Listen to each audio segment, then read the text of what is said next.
Get out of first class. Sir, we don't serve criminals up here. That's what First Officer Brian Keller said, calmly, confidently, and loud enough for every person in the first-class cabin to hear. Before he tore Malik Jordan's boarding pass in half and let the pieces fall to the floor like lint. He didn't flinch, didn't whisper, didn't apologize. He looked Malik square in the eye and added, "You're probably used to flying coach, or jail." Then lead flight attendant Jenna Price walked up, grabbed Malik's wallet from the armrest without permission, waved it overhead like evidence, and sneered. "Let security sort out if this thing's even real." In that moment, Malik said nothing, not because he couldn't, but because he knew. In exactly 45 minutes, the same man they just humiliated would halt the flight and fire the entire airline crew, and still, none of them saw it coming. Before we go deeper into what happened on board this flight, I have one quick favor.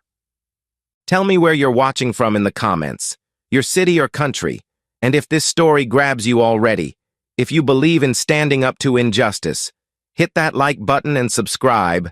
It helps more people hear the truth. And today, truth is all that matters.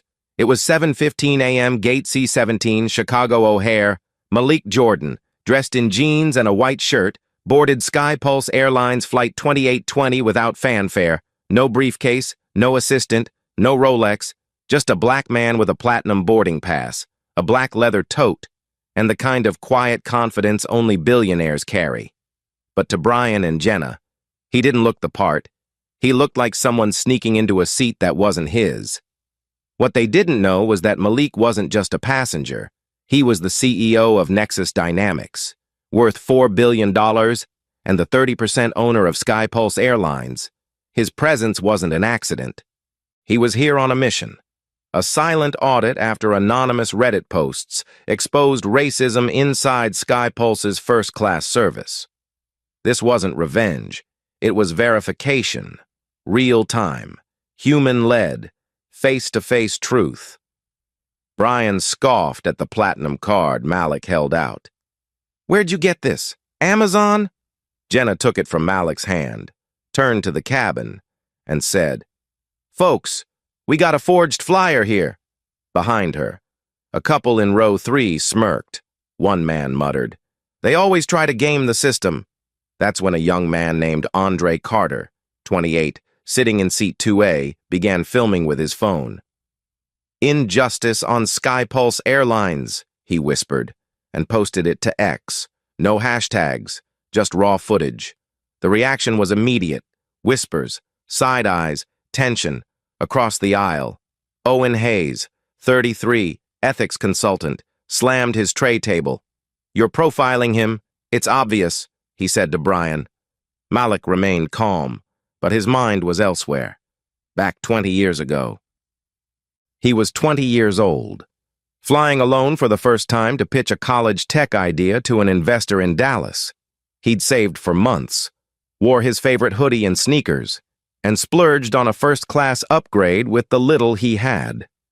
As he took his seat, the flight attendant, middle-aged, with a hard smile, walked up and asked, loud enough for the whole cabin to hear, "Are you sure you're in the right seat?"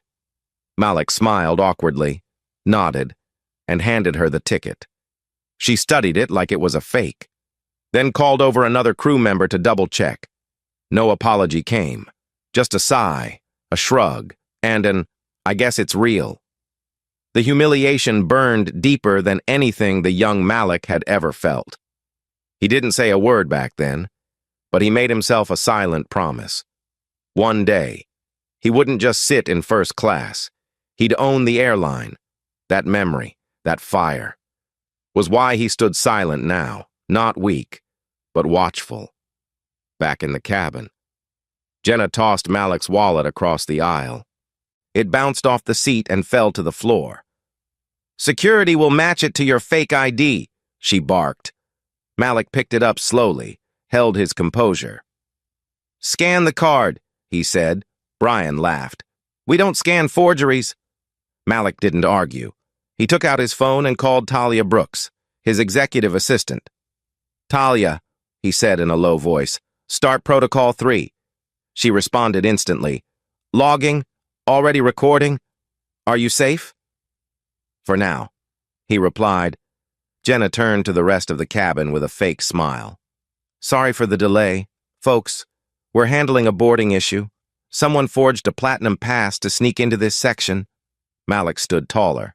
"You might want to double-check that story," he said. Owen stood too. "He's not lying. I saw the pass myself." Brian ignored him, reached over, and snatched Malik's platinum card from Jenna. He glanced at it, pretended to scan it, then slipped it into his pocket. "Doesn't even show up in our system," he said. "Imagine that," Owen shouted. "That's theft," Malik replied calmly. "You're wrecking Skypulse Airlines in front of witnesses." Jenna kicked the torn boarding pass under a seat and said, "Trash belongs with trash." Malik bent down, picked it up, and handed it to Owen. "Read it," he said. Owen unfolded it slowly. His voice, when it came, was clear. "Malik Jordan, Seat 1A, Platinum Tier." The cabin froze. Jenna's smile vanished. Kyle Vance, the secondary flight attendant, shifted nervously. "Wait," he said under his breath. Sofia Alvarez turned to Andre, who was still filming. "Enough," she said. "Put the phone down. Let your words be stronger than the video." Malik didn't move. He didn't flinch. But the temperature in the cabin had shifted. The quiet billionaire was done being quiet. Brian didn't blink. "Get him out of here," he barked. "He's not a first-class passenger. He's a scammer, and this plane's not moving until he's gone." And with that, he waved over Kyle Vance, the secondary flight attendant and onboard security coordinator, who arrived with nervous energy and forced authority. Kyle stepped between Malik and the aisle and grabbed his arm, not gently, not accidentally, but like someone trying to make a point. "Let's go," he snapped. "You don't belong here. Try baggage claim." The cabin gasped. The tone had shifted from humiliation to hostility. Malik stood his ground, not resisting, but not retreating either. "Remove your hand," he said. Low and even, but Kyle didn't. Across the aisle, Owen Hayes sprang from his seat again and slammed his tray table, the metallic bang echoing through the tension. "Enough!" he roared. "This is wrong, and you know it!" Behind them, Andre Carter's phone was back up, already filming again. "You're watching it live," he whispered into the lens. "This is what injustice looks like in first class." That video would ignite chaos later, but in this moment, it only added gasoline. Sofia Alvarez lunged forward, placing herself between Andre and the scene. "No more filming," she said, gripping his wrist. "Talk. Speak. Don't just record this. Change it." But Andre kept rolling. Kyle's grip tightened. Malik didn't flinch. And then, without warning, his memory shifted. He wasn't 40 anymore. He was 10 years old. Window seat, row 4. Flying back from Atlanta to Chicago after visiting his grandmother. It was supposed to be the first flight he could remember on his own. Something fun. His mother had dressed him up in clean khakis, a blue polo shirt, and a backpack with stickers on it. The airline had upgraded them to first class last minute, and he was thrilled. The seats looked like castles. But as he settled into his chair, an older white flight attendant walked over, leaned down, and said gently, but with a thin blade behind the smile, "Honey, are you lost? Coach is that way." He blinked at her, unsure how to answer. His mom, tall, proud, seated beside him, reached across and handed over the tickets without a word. The woman read them, hesitated, then walked away, whispering to another attendant. No apology, no explanation, just suspicion. And even at 10 years old. Malik understood something terrible. Even with the right seat, the right clothes, and the right behavior, he still didn't look like he belonged back in the present. Kyle's grip finally loosened. Maybe it was Owen's voice. Maybe it was Sophia's glare. Maybe it was guilt. Malik pulled his arm away slowly. "You know what this is," he said to Kyle. "You feel it." Kyle didn't answer, but his face betrayed him. Regret was starting to rise. Malik picked up his phone again. "Talia," he said quietly. "Log the physical contact. Verbal incident upgraded." Her voice came back immediately. "Logged. Corporate stream is active. This is all being time-stamped." Brian was pacing now at the front of the cabin like a captain without a map. "This flight's grounded until we deal with him," he snapped. "He's delaying everyone." Jenna joined in from the galley. "This is what happens when we stop enforcing class barriers." She didn't whisper it. She wanted them all to hear. Owen's voice cut through the cabin again. "What class barrier? He's got a platinum card, a valid boarding pass.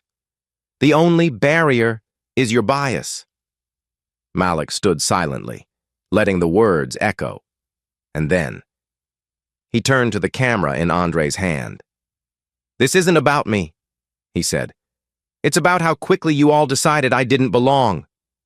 Kyle, still standing awkwardly to the side, looked away. "I was just following Brian's lead," he muttered. "I didn't know what was real." Malik turned to face him directly.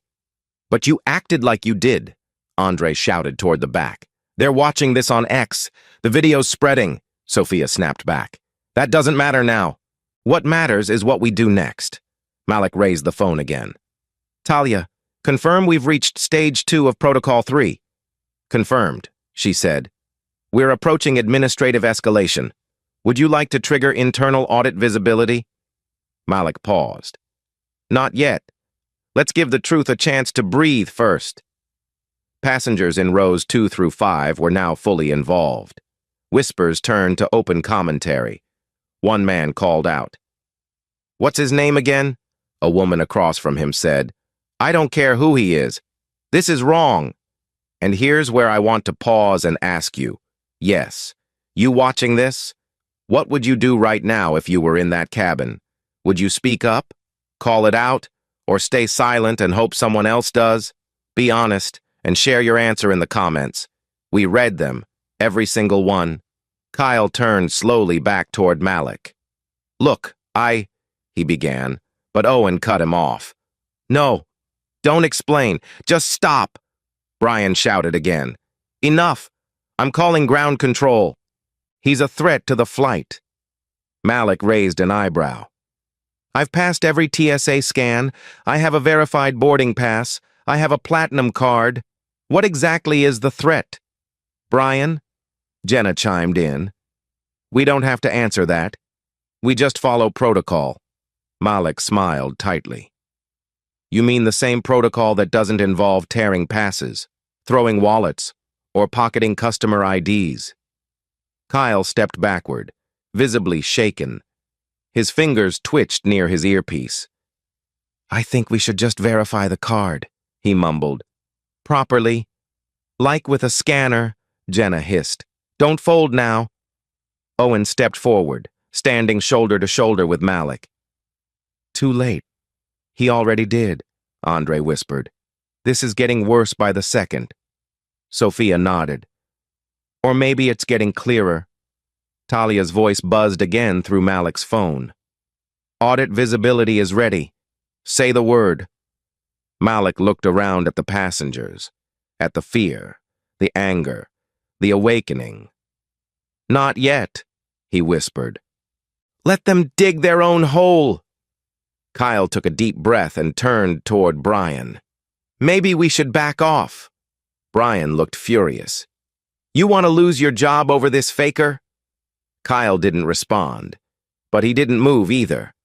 And for the first time, Malik saw hesitation, real hesitation. The first crack in the wall, Brian's voice sliced through the tension like metal. "Fine. If you're not gonna move, prove you belong here. Open your bank app. Right now." He said it loud, louder than necessary, like he wanted the entire first-class cabin to hear. "Let's see if you even have the money for this seat." The words were a final shove, not of body, but of dignity. Malik didn't move, didn't blink, but the insult hit harder than anything else so far. Then Kyle, flustered, defensive, tossed Malik's passport across the cabin. It flew like a frisbee and landed near a beverage cart. "Go pick that up," he barked, trying to sound firm but cracking. Passengers gasped. Sofia Alvarez covered her mouth. Andre Carter's camera was up again. "He just threw his passport," he whispered into the lens. "Like it was trash. This is going viral." But Malik didn't break. His posture was iron, his silence louder than any shout. Jenna Price, arms crossed, turned her attention to a young black woman seated 2 rows back. Kira Nelson, 22, a journalism student with a shy smile and nerves in her eyes. "You two together?" Jenna asked, voice dripping with insinuation. Kira shrank back in her seat. "No," she said softly. "I don't even know him." Jenna laughed. "Sure, but first class is getting real crowded with you people today." That phrase, "you people," hit like a whip. Malik saw Kira's face fall. Her hands clenched into fists in her lap. And that's when something in him finally snapped, not in anger, but in clarity. He remembered another flight, another humiliation. Malik was 25. He'd just closed his first $2 million contract, and he'd splurged on a flight to San Diego for a conference. First class, fully paid, black turtleneck and blazer. He felt powerful. For the first time. He felt like someone who belonged in the sky. But when he boarded, the flight attendant looked him up and down, narrowed her eyes, and asked if he'd won a sweepstakes. The words were casual, the tone polite, but the wound was deep. Later, as he sipped sparkling water, the same attendant passed by and whispered, "You people really are breaking ceilings these days, huh?" She thought she was being kind. She didn't see how it shattered him. That day, Malik didn't argue. He internalized it, sat through the flight with fire in his gut and steel in his chest, but he never forgot it. And now, on Skypulse Airlines, he was staring down the same insult from a younger mouth, dressed in a sharper uniform, but wielding the same weapon, bias disguised as policy, back in the cabin. Kyle stepped forward again, trying to regain control. "Sir, I'm going to have to ask you to move toward the front while we sort this out." Malik said nothing. Owen Hayes stepped in. "Don't touch him again. That's assault." Kyle's hands hovered mid-air, trembling. I'm just doing my job." Owen turned to the rest of the cabin. "Are we all going to pretend this is normal?" A man in row 4 stood. "He hasn't done anything wrong," a woman next to him added. "He showed his card, twice. They tore it up." The passengers were no longer silent. Andre's phone was still rolling. "We've got 12 witnesses," he said to no one in particular. "And proof on video." Jenna crossed her arms tighter. "Passengers are not allowed to film flight staff," Sofia Alvarez snapped. "And flight staff aren't allowed to discriminate. Which one do you want to fix first?" Malik finally spoke. "Talia," he said into his phone. "Initiate visibility audit. Quietly." Her voice came back calm. "Confirmed. Internal leadership now sees the live stream. Would you like to proceed with escalation?" Malik's answer was cool. "Give them 5 minutes. Let's see who chooses the right side." Kyle's eyes flicked nervously toward Jenna. "This doesn't feel right anymore," he muttered. "It never did," Malik replied. "You just ignored the weight of your choices." At that moment, Brian took a step forward and shoved Malik's chest. Not hard, but just enough to break every rule in the book. "You're done talking," he spat. "You're being detained under forgery suspicion." The words were sharp, but they didn't land, because passengers were already reacting. Owen physically blocked Brian's next step. "You're done," he said flatly. "We're done." The cabin aisle became a barrier. Kira stood now too, visibly shaken but determined. "You don't know who he is," she said to Jenna. "And that's the problem." Malik turned slowly toward the cabin. "I told you before. You're wrecking your own airline." Kyle looked visibly shaken. "Jenna told us you forged the pass. We believed her." Malik looked at him directly. "And what did you believe when you tossed my passport like garbage?" Kyle opened his mouth, then closed it. The shame was written across his face like a confession. Passengers were standing now, half the cabin. Some were whispering, others were filming, but the silence from the airline crew was telling. Jenna turned to Brian. "Say something." But he couldn't. Malik raised his phone again. "Talia, please confirm. Do I still own 30% of SkyPulse Airlines?" Her voice, crisp and professional, echoed. "Affirmative. And the board is now aware of what's happening in real time?" Jenna's mouth opened, but no sound came. Brian looked like a man trying to remember how to breathe. Malik's voice, though still calm, had iron in it now. "My name is Malik Jordan. I am the CEO of Nexus Dynamics and a shareholder of this airline. I've been silent long enough, but this ends now." Owen turned to the rest of the cabin. "Did you hear that? He owns 30% of the airline. They harassed their own boss." A stunned pause filled the air. Someone whispered. "Oh my God," another said. "They're done." Andre lowered his phone. I knew he looked familiar. And now, let me ask you something directly. If you had been on that flight, if you had witnessed everything from the torn pass to the passport toss to the demand for proof of wealth, what would you have done? Would you have spoken up? Filmed? Stayed quiet? Would you have stood with Malik? Or watched him stand alone? Tell us in the comments. Because what you say now says everything about what kind of world we want to live in." Malik turned his gaze back to Brian, Jenna, and Kyle. 3 uniforms, 3 faces, all frozen in different stages of collapse. "This flight is grounded," he said, "but not by me, by your decisions." Then he looked toward the front, toward the cockpit, and said what no one expected.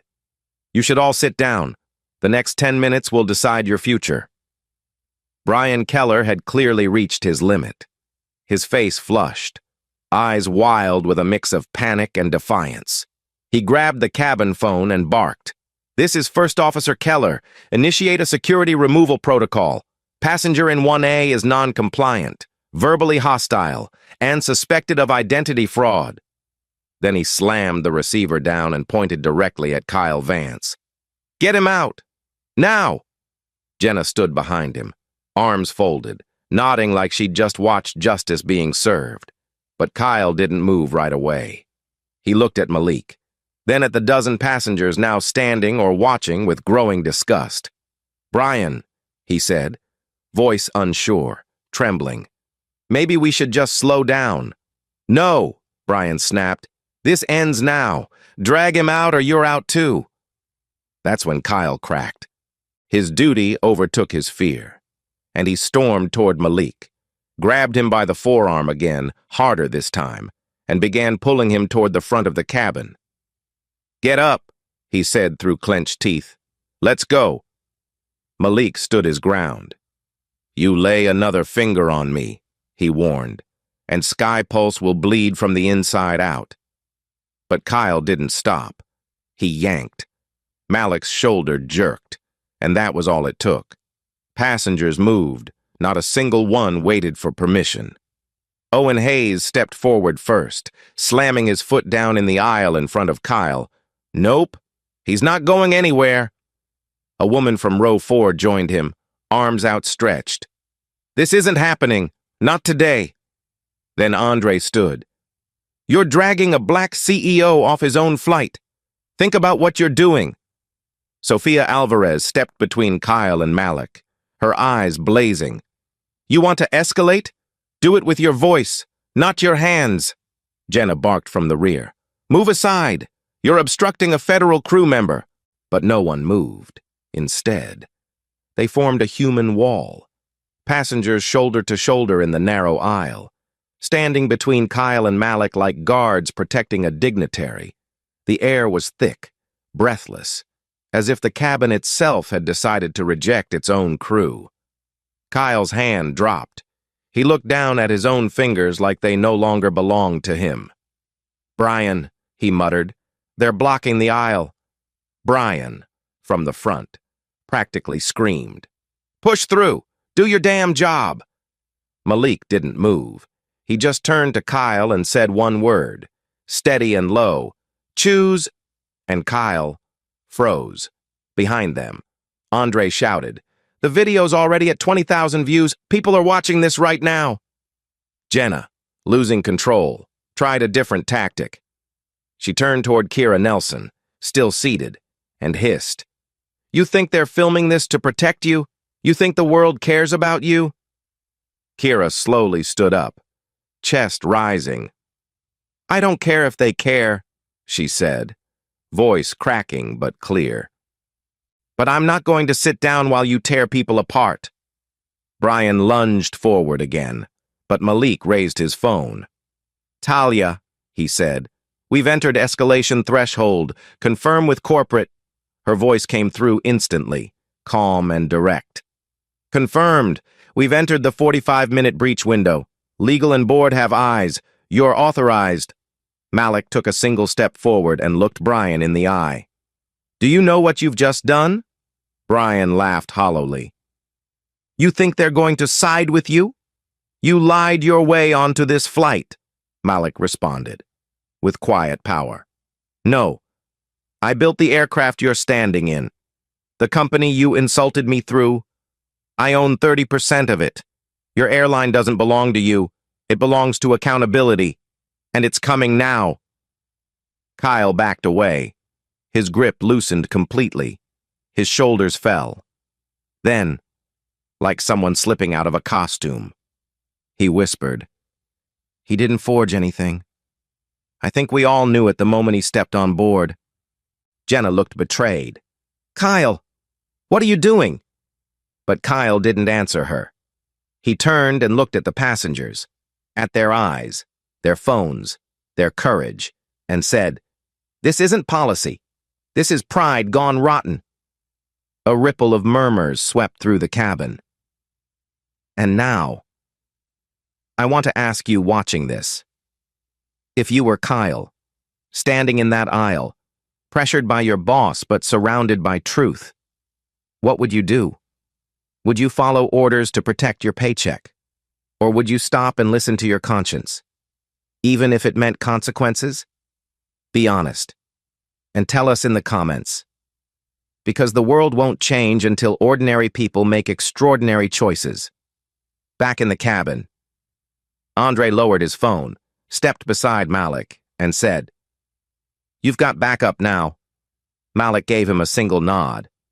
Sofia, still standing between Kyle and Jenna, turned to Malik and said, "This wasn't just a test flight, was it?" Malik's voice was soft. "It was never just a test. It was a reckoning." Jenna tried one last command.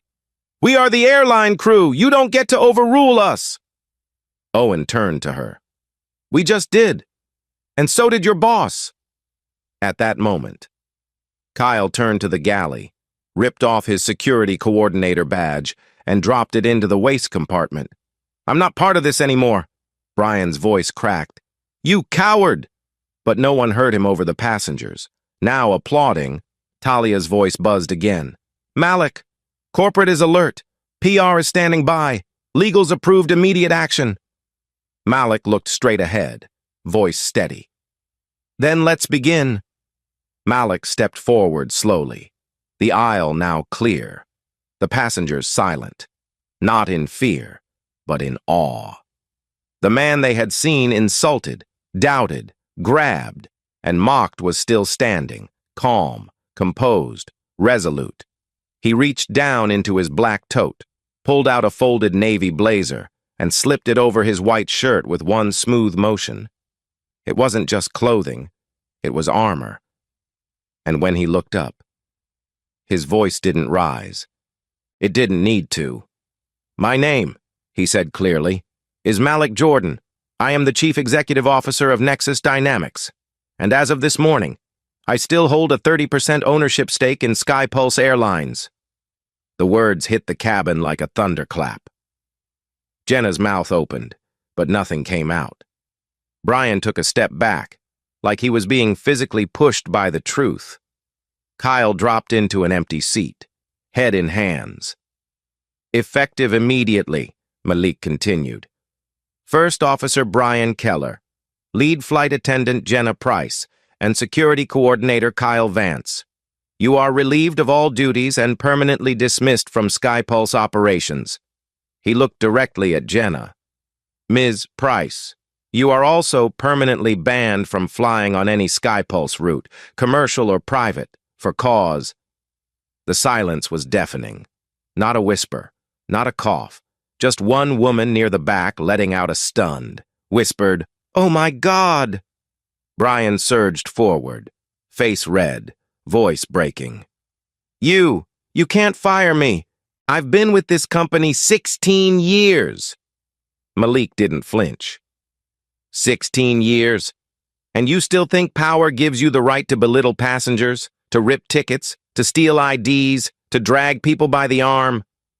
He turned slightly. Just enough for every camera phone now pointed his direction to see his expression. You're not being fired because of a mistake. You're being fired because you made a choice. And today, the consequence finally caught up. Jenna took a step forward, trembling with fury. This is abuse of power. You planned this. You tricked us. Malik turned to her, slowly. I gave you a chance to do your job. You chose to do something else. Owen Hayes added from behind. You treated him like a threat before you even looked at his name. Sophia Alvarez nodded. And you made Kira feel small just for sitting in a seat she paid for. Kira, standing quietly now, wiped a tear from her cheek. I didn't think anyone would stand up for people like me, she said, voice shaking. But this changed something in me. Jenna's hands trembled at her sides. Then suddenly, the dam broke. Her voice cracked. You want truth? She said. Loud now, eyes darting across the cabin. Fine. 7 people. 7 formal complaints about Brian in the past year. All for bias. All for racial profiling. Passengers inhaled sharply. Kyle looked up. Wait. What? Jenna laughed bitterly. I shredded them. We all knew corporate would cover him. I didn't think any of them mattered. Her voice dropped. I didn't think he mattered. That was the moment the last thread snapped. Kyle stood. You knew? You hid those? Jenna didn't answer. But the silence spoke volumes. Talia's voice came through Malik's earpiece. Malik, board confirms full authority on site. Immediate termination privileges granted. Jenna's confession is now in the live feed archive. Malik nodded. Log it. File it under personnel breach. He looked at Jenna once more. You didn't just fail the audit. You failed the people you swore to serve. Then, turning to the passengers, he added, and for that, I apologize. You trusted this airline, and this airline forgot what that meant. Andre Carter stepped forward, lowering his phone. Not anymore. We saw everything. We won't let this disappear, Sophia added. Justice happened in this cabin today because people stood up when it counted. Malik turned to Kyle. Mr. Vance, he said, his voice not cold, but final. Your silence made this worse. You had a choice, and you hesitated. I hope someday you learn what courage looks like before it's too late. Kyle nodded. visibly broken. I do. I see it now. Talia buzzed in again. Final confirmation. All 3 terminations processed. PR preparing an immediate statement. Cabin feed will remain active until audit review is complete. Malik took a breath and looked around the cabin. If anyone here would like to submit a written statement or verbal complaint, please remain seated after deplaning. Legal and media response teams will meet us on the jet bridge. The passengers nodded. A few clapped quietly, not for show, but for solidarity, for truth. And now I ask you, watching this, wherever you are, have you ever had to pretend you were smaller just to avoid being seen as a threat? Have you ever been told you didn't belong somewhere you paid to be? If so, what would justice look like to you? Would it be someone shouting back, or someone simply standing tall when no one else would? Let me know in the comments, because what we define as justice today becomes someone else's reality tomorrow. Jenna turned away, shoulders slumped. Brian sat down, stunned, like a man watching the walls of his life collapse in real time. Kyle leaned forward, elbows on knees, saying nothing. The 3 of them, so loud minutes ago, were now silent, surrounded not by screaming, but by calm. Malik adjusted his blazer. We're not done, he said. Sky Pulse will answer for what happened here, and you 3 will never have the chance to do this to another passenger again. And with that, he turned and walked back to seat 1A, not as a test subject, not as a victim, but as the man who'd turned a cabin into a courtroom and delivered the verdict himself. Malik remained standing at the front of the cabin, his hands clasped loosely in front of him, blazer draped cleanly across his shoulders, as he addressed not just the passengers, but the soul of Sky Pulse itself. This flight doesn't just need to land, he said calmly. It needs to mean something. He turned slightly, facing the remaining crew members and every passenger who had witnessed the breakdown and rebirth of accountability in real time. Effective immediately, he announced, Sky Pulse Airlines will launch a company-wide initiative, Sky Pulse Unity. Murmurs echoed through the cabin as he continued, voice steady but charged with resolve. It will include mandatory diversity and dignity training for all flight and ground staff, anonymous complaint protection with third-party oversight, and full cultural climate audits every 6 months across all operations. Talia's voice came softly through his earpiece, confirming, the board just approved the initial rollout. Your announcement is logged.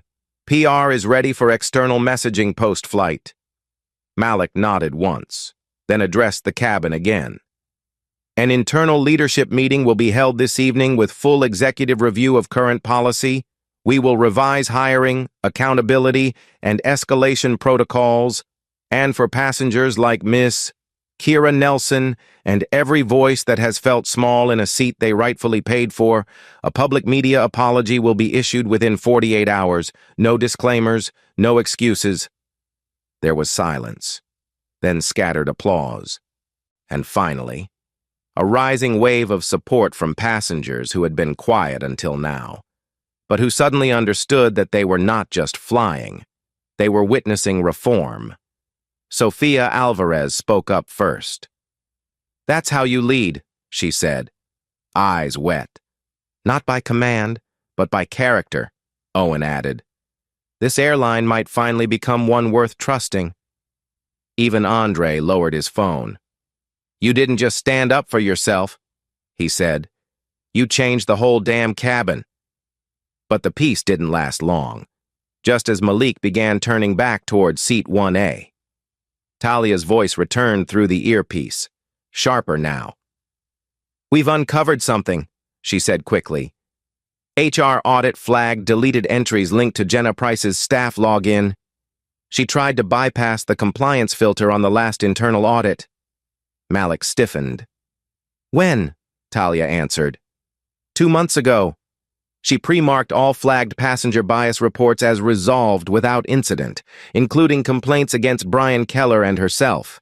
The full report was set to go to corporate next week. Sanitized. Malik's voice dropped to a low, dangerous tone. She was trying to fake the audit, Talia confirmed. Yes, that's what she was hiding. He turned slowly. Jenna hadn't moved from the galley corridor, but now, under a dozen camera phones and 24 stares, she seemed visibly smaller, like her own reflection was caving in. Malik addressed the cabin, voice rising just slightly. There is one more thing the passengers deserve to know. Ms. Price didn't just mishandle complaints. She altered them. A wave of shocked murmurs rolled through the cabin. Kyle sat up straighter. She... What? Sophia looked stunned. She was going to erase the evidence? Talia confirmed it on speakerphone, her voice now heard by everyone nearby. The report was intercepted. We're preserving the raw complaints and will share them with federal compliance officers. Internal ethics review is underway. Malik stepped forward again, calmer than ever. Yet the authority in his voice was undeniable. This isn't about one person's guilt. This is about a system's silence. But silence ends now. He faced the remaining staff. Every manager who approved those audits without reading them will be held accountable. Every base where patterns emerge will be retrained, and every voice previously ignored will now be heard. Owen nodded. You're setting a standard for the entire industry. Kira, still standing beside her seat, now with her head held high, added quietly, You're giving people like me something we've never had before. A reason to trust. Malik met her eyes and gave a single nod. That's the point, he said.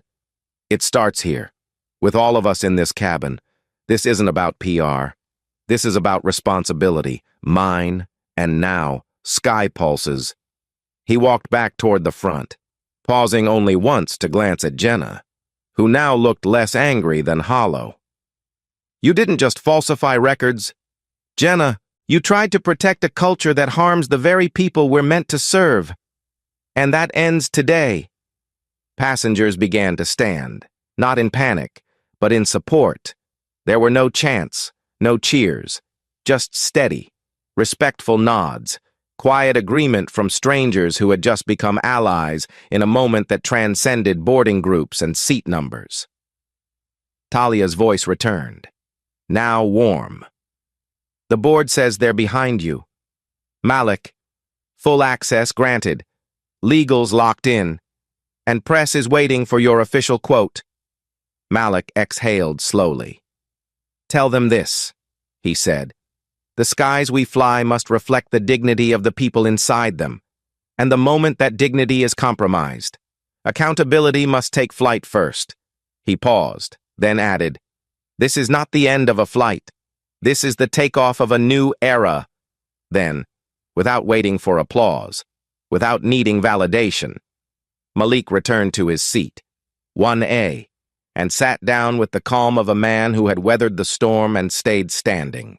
Because real power isn't about who takes control in a moment of chaos.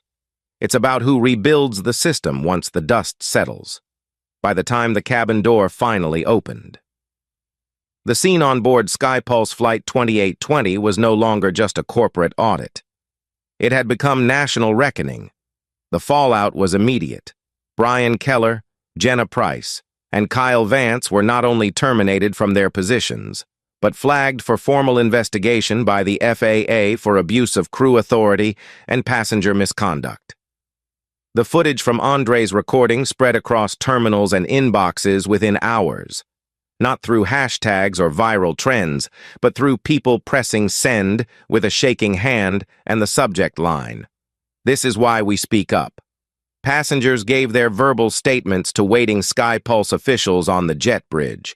Owen Hayes personally submitted a timeline of events, along with witness accounts. Kira Nelson, still holding her boarding pass like a badge of proof, signed off on a formal complaint. Not for herself, but for every time someone like her sat in a premium seat and felt like a problem instead of a person. Malik didn't speak to the press outside. He didn't have to. The cabin had already heard everything that needed to be said. Over the following weeks, SkyPulse Airlines implemented every piece of the SkyPulse Unity initiative. Mandatory diversity and dignity training was rolled out across 114 airports. Bias audits were made public-facing. And Malik personally oversaw the internal ethics restructure that swept out over 24 managers who had enabled discrimination by looking the other way. When asked by Forbes if this ordeal had changed his leadership style, Malik replied, "No, it confirmed it. You don't fight bias from the boardroom. You confront it where it lives, quietly and often, in the aisles of everyday life." The legacy of that day wasn't power. It was clarity. Malik didn't just expose a problem. He left behind a structure that made it harder to hide one again. But the story wasn't done. Not yet. Just 3 weeks after the incident, a retired SkyPulse regional supervisor named Walter Henley reached out to the company with a private message. His voice, weathered but firm, appeared via internal memo during a company-wide ethics forum. "I protected Brian Keller for years," he said. "He was charming. He smiled in meetings. But I saw the reports. I saw what Jenna swept under the rug, and I said nothing. I chose convenience over conscience. If this is truly a new SkyPulse, let my silence be the last." That was the final twist. Not of action, but of accountability. Bias wasn't just in the air. It was institutional, and only by confession could real cleansing begin. 9 months later, SkyPulse Airlines flew differently. Not because Malik said so, but because change had roots. Every audit report was now independently verified by a third-party board. Every complaint was logged and tracked, with outcomes published in quarterly ethics updates. Crew diversity rose, passenger satisfaction surged, and for the first time in years, there were no reported racial profiling incidents across premium cabins. But Malik didn't stop there. At a quiet ceremony in Chicago, he launched the SkyPulse Equity Fellowship, a fund supporting young professionals of color entering the aviation industry, with full scholarships for training, education, and leadership development. Kira Nelson, the young journalism student from Seat 4C, was its first recipient. When Malik handed her the certificate, she didn't cry. She stood taller. "I'm not going to write about this," she said. "I'm going to change it. And now, I want to speak directly to you, wherever you're watching this. Whether it's on a bus or in bed, whether you've lived this story or feared it might one day be yours. Have you ever walked into a room and felt unwelcome before you said a word? Have you ever been asked to prove who you are, not because of what you did, but because of how you look? If you have, then know this. Silence is no longer your only option. Speak, stand, push back. Because what Malik did that day wasn't magic. It was muscle, built from years of swallowing disrespect and choosing strategy over shouting. You don't need to be a billionaire to change things. You just need the courage to make the first move. So hit like if this story hit you. Share it if you know someone who's felt invisible. And subscribe if you believe that stories like this shouldn't just be told. They should be remembered. Because justice doesn't come from the clouds. Sometimes, it takes off right from seat 1A.